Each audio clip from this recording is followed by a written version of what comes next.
김포시가 여성 친화 도시로 선정된 지 5년이라는 시간이 흘렀지만 별다른 역할은 하지 못하고 있다는 지적이 나오고 있습니다. 이런 상황에서 김포시는 또 한 번 여성 친화 도시 지정을 위한 준비에 나서고 있는데요.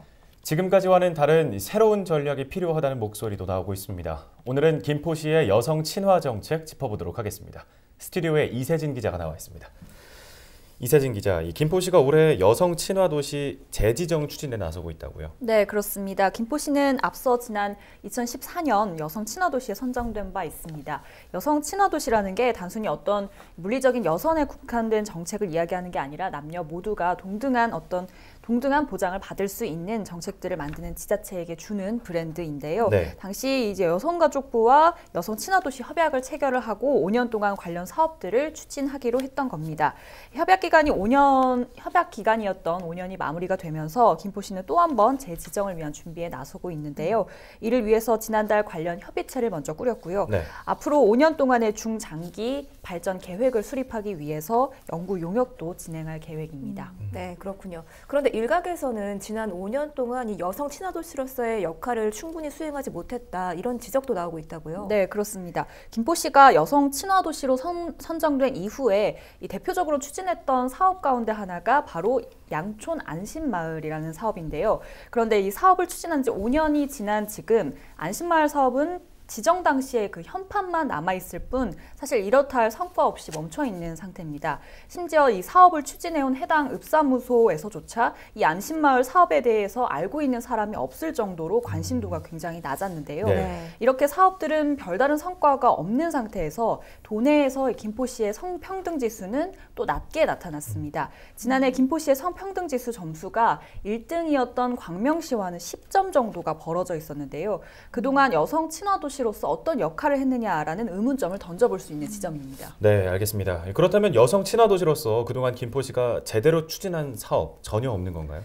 물론 이 통합관제센터인 스마토피아 센터 같은 경우에는 제대로 또 자리를 잡아가고 있다는 평가를 받고 있기는 합니다. 네. 하지만 이 밖에는 시민들의 어떤 관심을 받을 만한 뚜렷한 사업이 없었던 데다 안심마을처럼 계획을 세워놓고는 제대로 추진하지 못한 사업이 있었다는 게 이제 문제가 되겠고요.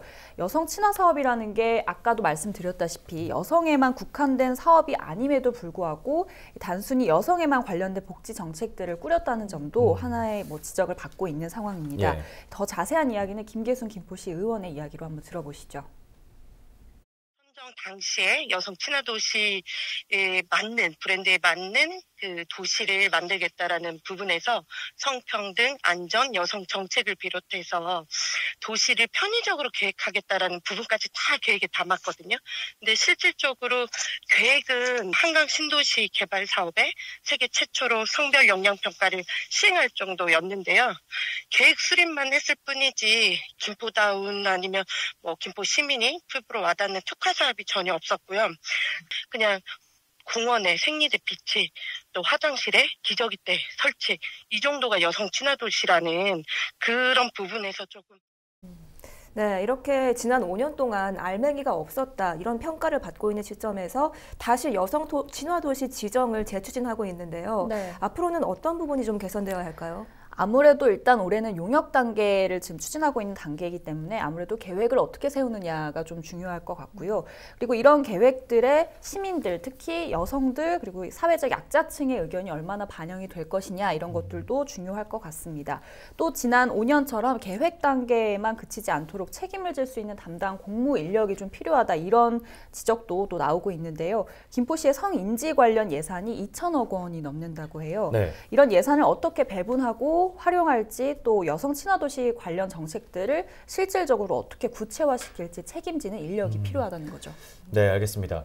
단순히 여성 친화 도시라는 이름만 내보는 게 아니라 좀 내실 있는 정책들이 꾸려질 수 있기를 기대해 보도록 하겠습니다. 이세진 기자 수고하셨습니다.